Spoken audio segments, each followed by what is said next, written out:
England versus Bharat మ్యాచ్లో toss గెలిచి మొదట బ్యాటింగ్ ఎంచుకున్న ఇంగ్లాండ్ సత్తా చూపించింది. రెండో మ్యాచ్లో విఫలమైన ఓపెనర్ ఫిల్ స్టాల్ ఇక్కడ విరుచుకుపడ్డారు. 44 బంతుల్లో 3 భారీ సిక్సర్లు, 7 ఫోర్లతో 70 పరుగులు చేశాడు.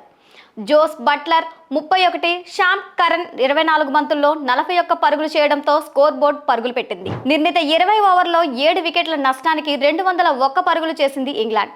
అనంతరం 202 పరుగుల భారీ ఛేదనలో ఆరంభం నుంచే భారత్ ఒత్తిడిని ఎదుర్కొంది. బౌలర్ల ధాటికి భారత్ ఇన్నింగ్స్లో ఏ ఒక్క బ్యాటర్ కూడా క్రీజ్లో నిలదొక్కుని ఇన్నింగ్స్ నిర్మించే ప్రయత్నం చేయలేకపోయారు.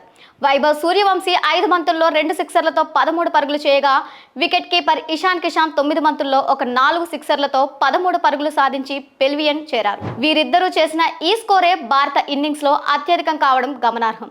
మరో ఓపెనర్ అభిషేక్ శర్మ 7 బంతుల్లో 1 సిక్సర్ సహాయంతో 10 పరుగులు మాత్రమే చేయగలిగాడు. Middle order batter Akshar Patel 10 పరుగులకే సరిపెట్టుకున్నారు. కెప్టెన్ ఐనాస్ అయ్యర్ 5 పరుగులకే వెనుదిరగ్గా, తిలక్ వర్మ 3 పరుగులు మాత్రమే చేశారు. హరిత్ రాణా 9, శివం దుబే 2 పరుగులకే వెనుదిరిగారు.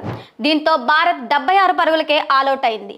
ఈ ఓటమి కారణంగా head coach Gautam Gambhir, captain Iyer, ఇతర ప్లేయర్స్ పై ట్రోల్స్ మొదలయ్యాయి. ప్రత్యేకించి సంజు సామ్సన్ ను పక్కన పెట్టడాన్ని నెటిజన్లు ప్రశ్నిస్తున్నారు.